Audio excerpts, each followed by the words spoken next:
எல்லா சந்தர்ப்பங்களிலும் ரப்புல் ஆலமீன் அல்லாஹ்வை அஞ்சி பயந்து வாழுமாறு முதலாக எனக்கும் அப்பால் உங்களுக்கும் தக்வாவை கொண்டு வசியத்தும் நசீஹத்தும் செய்து கொள்கிறேன். கண்ணியத்துக்குரிய சகோதரர்களே, பெரியோர்களே, அன்பானவர்களே, பொருளாதாரம் சம்பந்தமாக இஸ்லாத்தை போன்று வேறு எந்த ஒரு மதமும் இவ்வளவு தெளிவாக பேசியதில்லை. எவ்வாறு சம்பாதிக்க வேண்டும், எவ்வாறு செலவழிக்க வேண்டும், இரண்டையும் இஸ்லாம் சொல்லித் தருகிறது.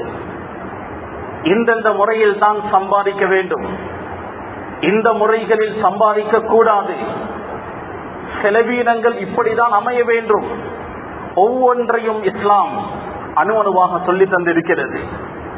நான் கொடுக்கவே மாட்டேன் என்று பொத்திக் கொள்ளவும் கூடாது. நான் கொடுக்கிறேன் என்ற பெயரில் எல்லாத்தையும் கொடுத்துவிட்டு மேலே பார்க்கவும் கூடாது. அல்லாஹ் தஆலா சொல்கிறான், வலா தஜஅல் யதக மக்லூலதன் இலா உனகிக் வலா தப்சுத்ஹா குல்லல் பஸ்த். அறவே கொடுக்காமல் இருக்க வேண்டாம், கொடுக்கிறேன் என்ற பெயரில் முழுவதையும் கொடுத்து விடவும் வேண்டாம். இஸ்லாம் மிக தெளிவான மார்க்கம். எவ்வளவு கொடுக்க வேண்டும், கடமையாக எவ்வளவு நிறைவேற்ற வேண்டும் என்பதை இஸ்லாம் தெளிவாக சொல்லியிருக்கிறது. ஜகாத்துடைய கடமையை அல்லாஹ் எங்கள் மீது கடமையாக்கி இருக்கிறான். ஜகாத்துடைய அந்த பொருள் அது அல்லாஹுக்கு சொந்தமானது. ஃபுகரா மசாகீன்களுக்கு அல்லாஹ் குறிப்பிடக்கூடிய 8 கூட்டத்திற்கு சொந்தமானது. அல்லாஹு தஆலா உரிமையாகவே இதை சொல்கிறான். வஆதூஹும் மின் மாலில்லாஹி அல்லதி ஆதாகும். அல்லாஹ் உங்களுக்கு தந்தானே அந்த அல்லாஹுடைய சொத்திலிருந்து அவர்களுக்கு கொடுங்கள். ஜகாத்துடைய பணம் அது உங்களுக்கு சொந்தமானதல்ல, அது அல்லாஹுக்குரியது. அல்லாஹ் சொல்லக்கூடிய 8 கூட்டத்துக்குரியது. ஜகாத்துடைய விடயத்தில் யாருக்கும் தலை போட அல்லாஹ் விடவில்லை. ஜகாத்துடைய கணக்கை அல்லாஹ் துல்லியமாக சொல்லியிருக்கிறான். அபூதாவுதில் வரக்கூடிய ரிவாயத், ரசூலுல்லாஹி ஸல்லல்லாஹு அலைஹி வஸல்லம் அவர்கள் சொன்னார்கள், இன்னல்லாஹ லம் யர்த பிஹுக்மி நபிய்யின் வலா கைரிஹி ஃபி ஸதகாத்தி. அல்லாஹ் தஆலா ஜகாத்துடைய விஷயத்தில் எந்த ஒரு நபி அல்லாதவர் யாரும் தீர்ப்பு வழங்குவதை அல்லாஹ் விரும்பவில்லை. ஹத்தா ஹக்கமஹு ஃபீஹா, அல்லாஹ்வே தீர்ப்பு வழங்கியிருக்கிறான்.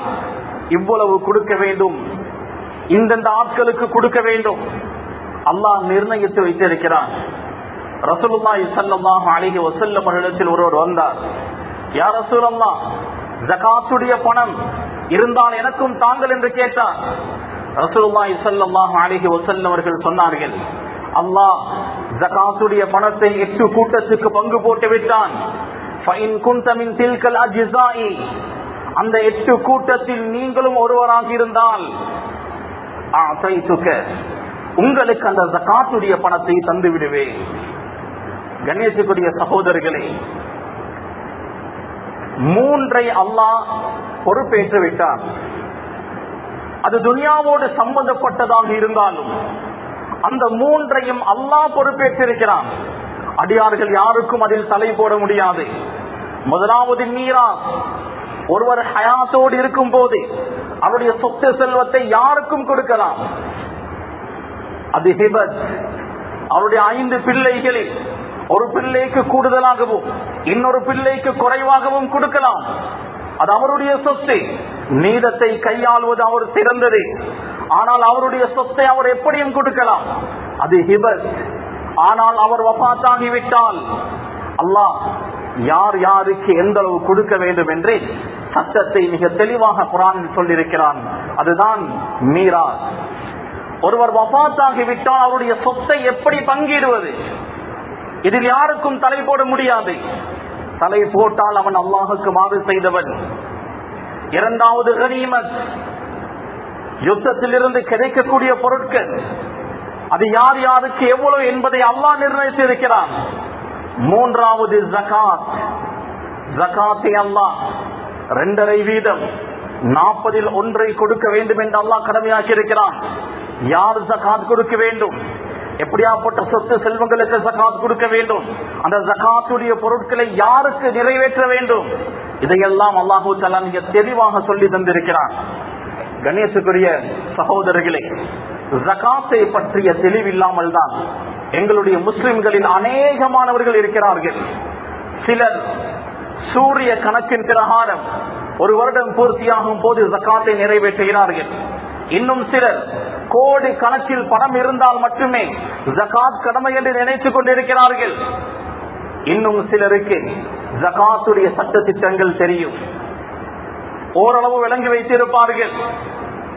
ஆனால் பொடும்போக்காக கஞ்சத்தனமாக ஜகாத்தை நிறைவேற்றாமல் இருப்பார்கள். அல்லாஹ் சுப்ஹானஹு வ தஆலா மிக கடுமையாக எச்சரிக்கை செய்கிறார். ஜகாத் கடமையாகியும் யார் ஜகாத்தை கொடுக்கவில்லையோ அவர்களை அல்லாஹு தஆலா பயங்கரமாக எச்சரிக்கை செய்கிறான். வலா யஹ்ஸபன்னல்லஸீன யப்கலூன பிமா ஆதாஹுமுல்லாஹு மின் ஃபضலிஹி, அல்லாஹ் அவனுடைய பேருபகாரத்திலிருந்து யாருக்கெல்லாம் சொத்து செல்வத்தை கொடுத்திருக்கிறானோ அவர்களில் சிலர் கஞ்சத்தனப்பட்டு கொடுக்காமல் இருக்கிறார்கள். அது அவர்களுக்கு நல்லது என்று நினைத்துக் கொண்டிருக்கிறார்கள். பல் ஹுவ ஷர்ருல் லஹும், அது அவர்களுக்கு நல்லதல்ல, அவர்களுக்கு அது கெடுதி.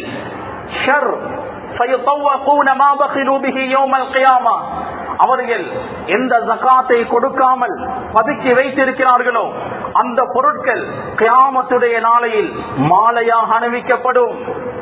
வலில்லாஹி மீராசு ஸமாவாதி வல் அர்த், வானம் பூமியினுடைய முழு சொத்துகளும் அல்லாஹுக்கு சொந்தமானது. நீங்கள் ஜகாத் கொடுக்க வேண்டும் என்ற தேவை அல்லாஹுக்கு இல்லை. வல்லாஹு பிமா தஅமலூன கபீர், நீங்கள் செய்யக்கூடியதை அல்லாஹு தஆலா நன்கறிந்தவர். ரசூலுல்லாஹி ஸல்லல்லாஹு அலைஹி வஸல்லம் அவர்கள் ஜகாத்துடைய கடமையில் குறைபாடு செய்யக்கூடியவர்களுக்கு கடுமையாக எச்சரிக்கை செய்தார்கள்.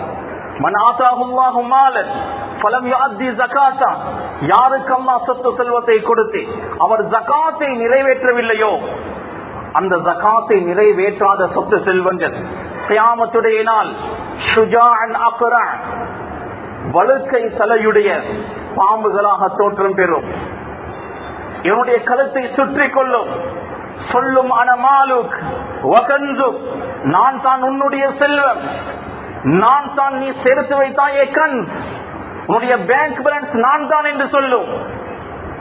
ரசூலுல்லாஹி ஸல்லல்லாஹு அலைஹி வஸல்லம் உடைய வஃபாத்துக்கு பின்னர் அபூபக்கர் சித்திக் ரலியல்லாஹு அவர்கள் খিলাফத்தை பொறுப்பேற்கிறார்கள்.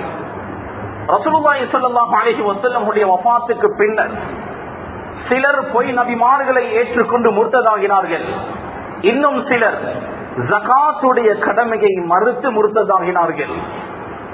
அல்லாஹு தஆலா சொல்கிறான், குத் மின் அம்வாலிஹிம் ஸதகதன் துதஹிருஹும், நபியே அவர்களிடமிருந்து ஜகாத்தை எடுங்கள். குத் என்ற வார்த்தையை அல்லாஹ் பாவிக்கிறான். இதை வைத்து அவர்கள் விளக்கம் எடுத்தார்கள்.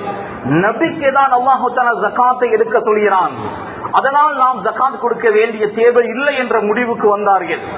அபூபக்கர் சித்திக் ரலியல்லாஹு அவர்கள் சொன்னார்கள், வல்லாஹி லஉகாத்திலன்ன மன் ஃபர்ரக பைன ஸலாத்தி வஸ்ஸகாத், யார் தொழுகைக்கும் ஜகாத்துக்கும் மத்தியில் பிரிவினையை ஏற்படுத்துவாரோ அவர்களோடு நான் யுத்தம் செய்வேன். தொழுகை எவ்வாறு கடமையோ அதே போன்று ஜகாத் கடமை என்று அபூபக்கர் சித்திக் ரலியல்லாஹு அவர்கள் உறுதியாக நின்றார்கள். எல்லா சஹாபாக்களும் அபூபக்கர் சித்திக் ரலியல்லாஹு அவர்களுக்கு பின்னால் இருந்தார்கள். எனவே இது இஜ்மா, வருடா வருடம் ஜகாத் யாருக்கெல்லாம் வசதி இருக்கிறதோ அவர்கள் அனைவர்களுக்கும் கடமையாகி விடுகிறது. கணேசுக்குரியவர்களே, ஜகாத் என்பது ஒரு இபாதத். எப்படி தொழுகையுடைய இபாதத்தோ, நோன்பு ஒரு இபாதத்தோ, ஹஜ் உம்ராக்கள் எப்படி இபாதத்களோ அதே போன்று இதுவும் ஒரு இபாதத் தான். இஸ்லாம் 5 தூண்கள் மீது அமைக்கப்பட்டிருக்கிறது. புனியல் இஸ்லாம் அலா ஹம்ஸ், இந்த 5ம் தான் இஸ்லாம்.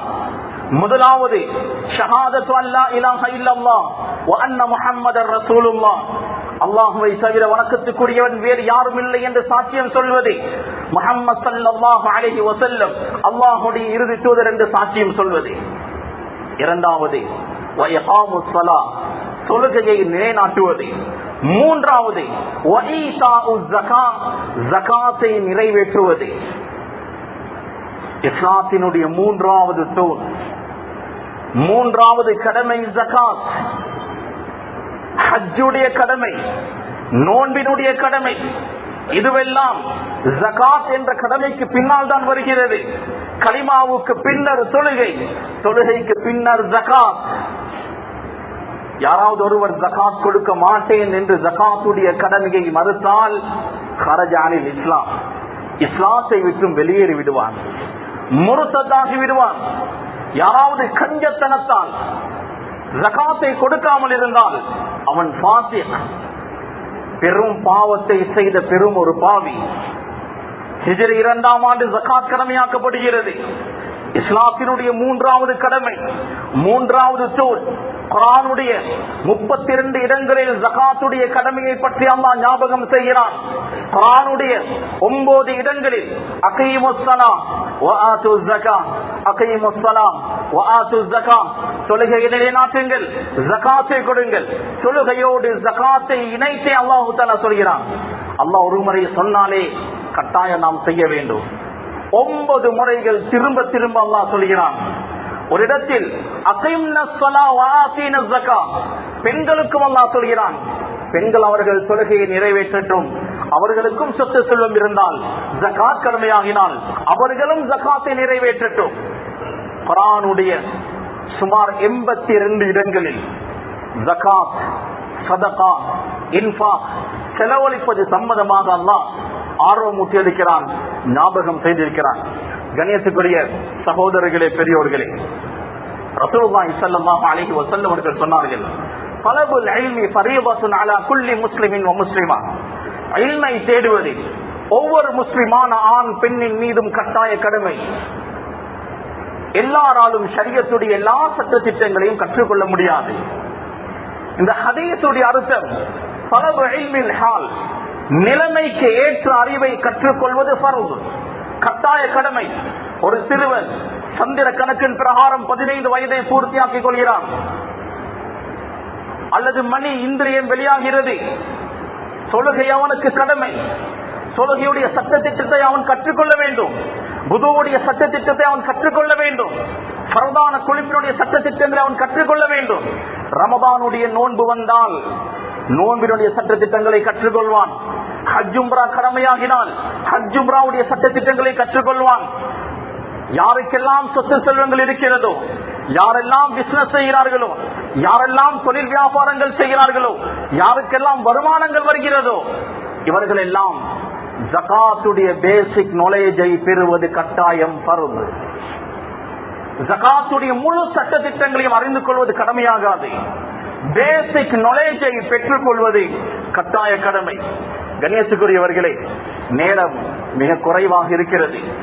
இந்த நேரத்தில் ஜகாத்துடைய முழு விஷயங்களை மிக தெளிவாக பேச முடியாது. ஆக தேவையான மிக முக்கியமான மசாயில்களை, ஃபத்வாக்களை, பேசிக் நாலேஜ்களை இந்த இடத்தில் நான் முன்வைக்கிறேன். கணேசுக்குரிய சகோதரர்களே, ஜகாத் எதில் கடமையாகும்? மவாஷி, கால்நடைகள், ஆடு, மாடு, ஒட்டகம், இதனுடைய சட்ட திட்டங்கள் இந்த இடத்தில் ஞாபகப்படுத்துவதை பொருத்தமில்லை என்று நான் நினைக்கிறேன். இரண்டாவது தங்கம், வெள்ளி. மூன்றாவது உருது திஜாரா, வியாபார பொருட்கள், பிசினஸ் பொருட்கள் மீது ஜகாத் கடமை. கணேசுக்குரிய சகோதரர்களே, தங்கம், வெள்ளி, இந்த இரண்டின் மீதும் அல்லாஹ் ஜகாத்தை கடமையாக்கி இருக்கிறான். பெண்கள் பாவிக்கக்கூடிய தங்கத்தின் மீது ஜகாத் கடமையாகாது. வருடத்திற்கு ஒரு முறையாவது அந்த தங்கத்தை அணிந்தால் அதற்கு ஜகாத் கொடுக்க வேண்டிய தேவையில்லை. வருடத்தில் ஒரு முறையாவது அணியாமல் தங்கங்களை வைத்திருந்தால் வருட இறுதியில் கட்டாயமாக அதுக்கு ஜகாத் கொடுக்கப்பட வேண்டும். பொதுவாக ஒரு ஊரில் பெண்கள் இத்தனை பவுன் தான் அணிவார்கள் என்ற ஒரு கணக்கு இருந்தால், உதாரணமாக எங்களுடைய பகுதியில் 10 பவுன் தான் பெண்கள் சாதாரணமாக அணிவார்கள் என்று வைத்துக் கொண்டால், 10ஐ தாண்டி எத்தனை பவுன்கள் இருக்கிறதோ அவைகளுக்கு கணக்கு பார்த்து ஜகாத் கொடுப்பது கடமை. அந்த தங்கத்தை அவர்கள் அணிந்தாலும் சரி, அணியவில்லை என்றாலும் சரி. கணேசக்குரியவர்களே, இந்த சட்ட திட்டங்களை தெளிவாக நாம் தெரிந்து செய்து கொள்வோம். ஹராமான பாவனையில் இருக்கக்கூடிய தங்கங்கள், உதாரணமாக ஆண்களுக்கு தங்கம் பாவிப்பதை அல்லாஹ் ஹராமாக்கி இருக்கிறான். ஒருவர் தங்கத்தை பாவிக்கிறார், அது பாவிப்பது ஹராம். அப்படித்தான் அவர் பாவித்தாலும் ஒவ்வொரு வருடமும் அதற்கு ஜகாத் கொடுத்து கொண்டே இருப்பார். கணேசக்குரியவர்களே, தங்கம் எவ்வளவு இருந்தால் ஜகாத் கடமை? 20 மிஸ்கால், 20 மிஸ்கால்கள் இருந்தால் ஜகாத் கடமை. ஒரு மிஸ்கால் என்பது 4.25 கிராம். 4.25 கிராமை 20 பெருக்கினால் 85 கிராம் தங்கம் இருந்தால் ஜகாத் கடமையாகும். எங்களுடைய பகுதிகளில் கிராமை வைத்து கணக்கு பார்ப்பது மிக குறைவு. பவுனுடைய அடிப்படையில் தான் நாம் பார்ப்போம். ஒரு பவுன் என்பது 8 கிராம். கணக்கு போட்டு பார்த்தால் 85 கிராம்களில் கிட்டத்தட்ட 10 பவுன்கள் இருக்கும். 10 பவுன் தங்கம் எங்களிடத்தில் இருந்தால் ஜகாத் கடமை. பெண்கள் அணியக்கூடிய தங்கத்தின் மீது ஜகாத் கடமையாகாது. மேல் மிச்சமாக பாவிக்காமல் வைத்திருக்கக்கூடிய தங்கம், உதாரணமாக ஜுவல்லரி, நான் தங்க கடை வைத்திருக்கிறேன், ஜுவல்லரி வைத்திருக்கிறேன், 10 பவுன் இருந்தால் ஜகாத் கடமை 2.5 நான் கொடுத்தே ஆக வேண்டும். ஒரு மிஸ்கால் எந்த அளவு என்பதில் கருத்து வேற்றுமை இருக்கிறது. சிலர் சொல்கிறார்கள் 4.66 கிராம். அந்த அடிப்படையில் கணக்கு பார்த்தால் 11.5 பவுன் இருந்தால் தான் ஜகாத் கடமை. ஆனால் பேணுதலுடைய அடிப்படையில் 10 பவுனை நாம் எடுத்துக்கொள்ளலாம். வெள்ளியுடைய விடயத்தில் வெள்ளியுடைய நிசாப் ஜகாத் கடமையாக கூடிய அளவு 100 திர்ஹம், 200 திர்ஹம். ஒரு திர்ஹம் என்பது 3.265 கிராம். அதை 200 பெருக்கினால் 653 கிராம் இருந்தால் ஜகாத் கடமையாகும். வியாபார பொருட்களில் அல்லாஹ் ஜகாத்தை கடமையாக்கி இருக்கிறார்.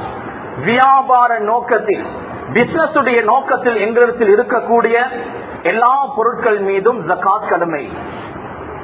பொதுவாக ப்ராப்பர்ட்டி, காணி, வீடு, இதில் ஜகாத் கடமையாகாது.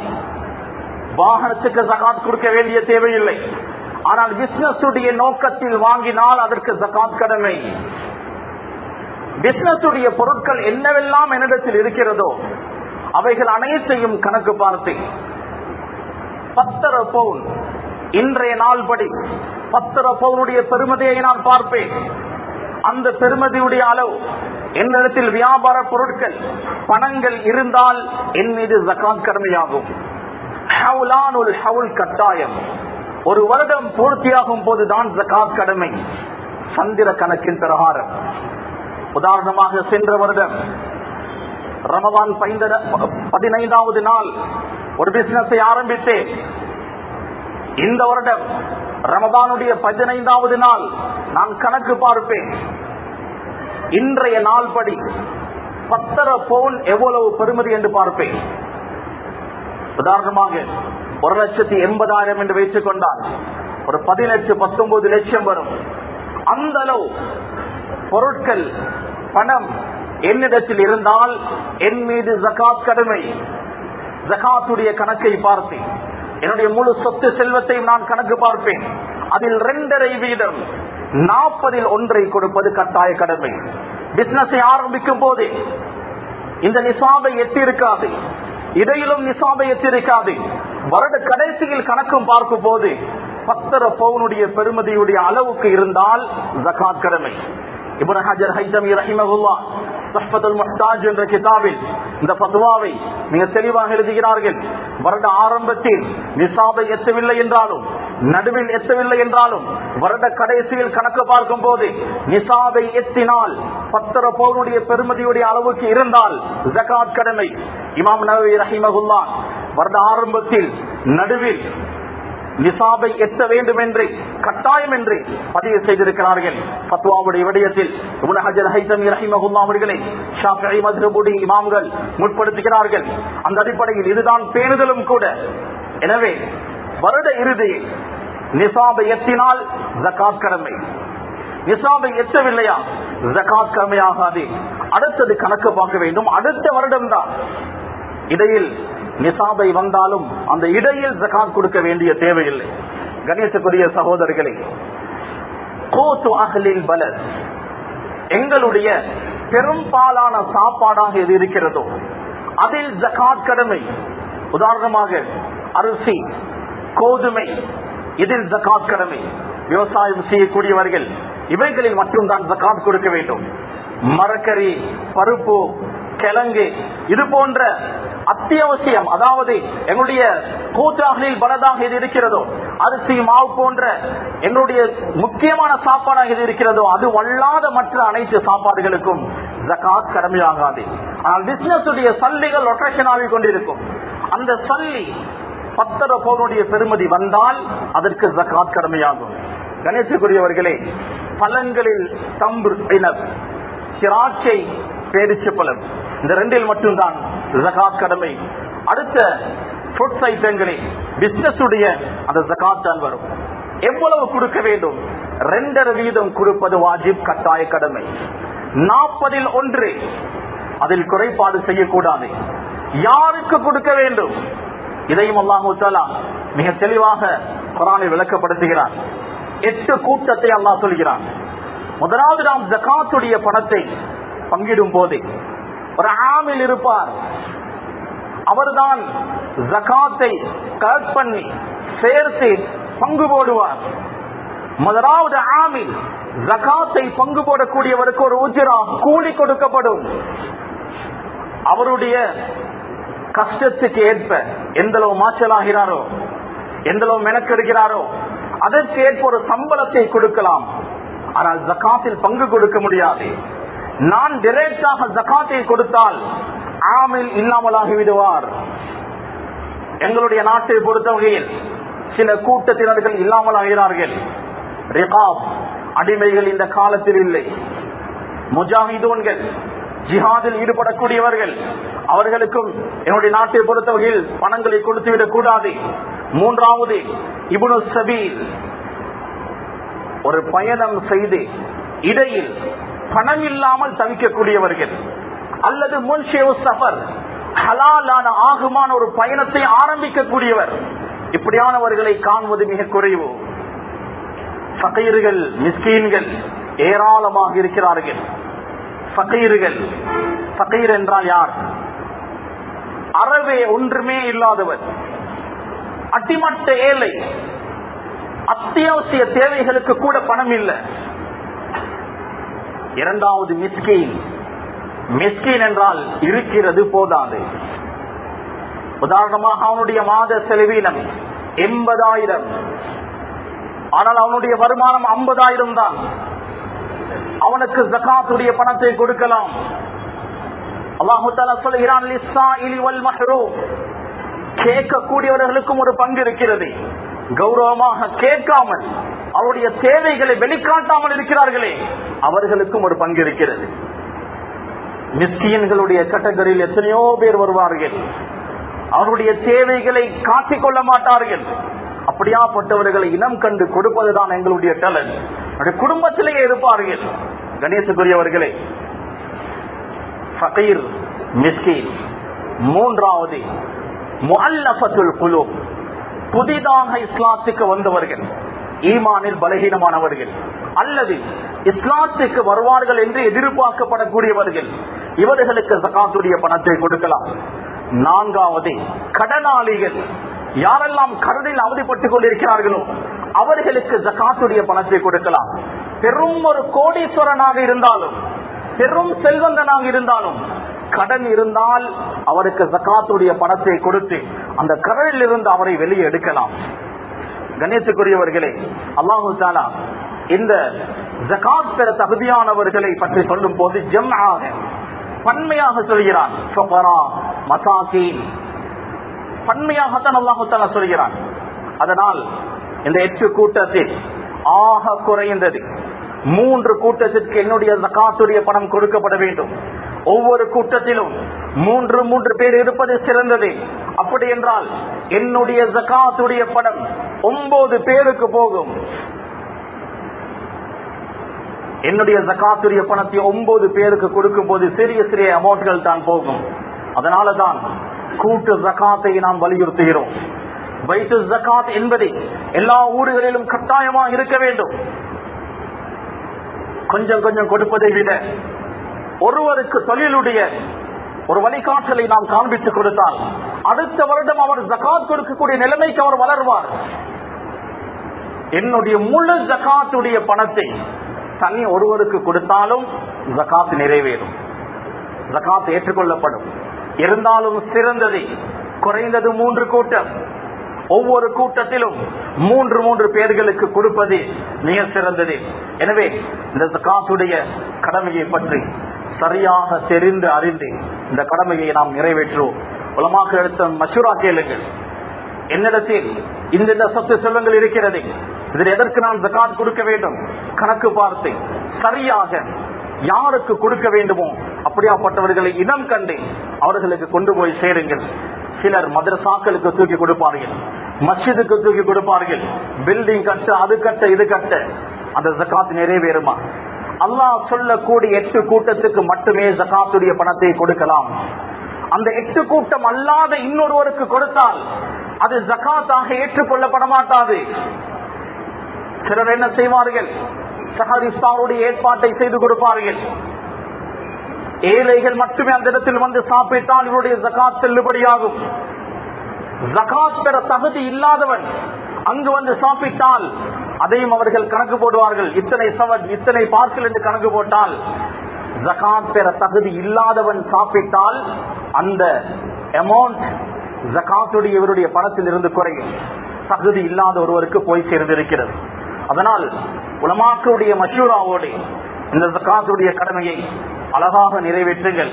இது அல்லாஹு தஆலா எங்களுக்கு ஃபர்தாக கடமையாக ஆக்கியிருக்கிறான். சிலருக்கு தெரியாது எனக்கு ஜகாத் கடமையா இல்லையா என்று அவர்களுக்கே தெரியாது.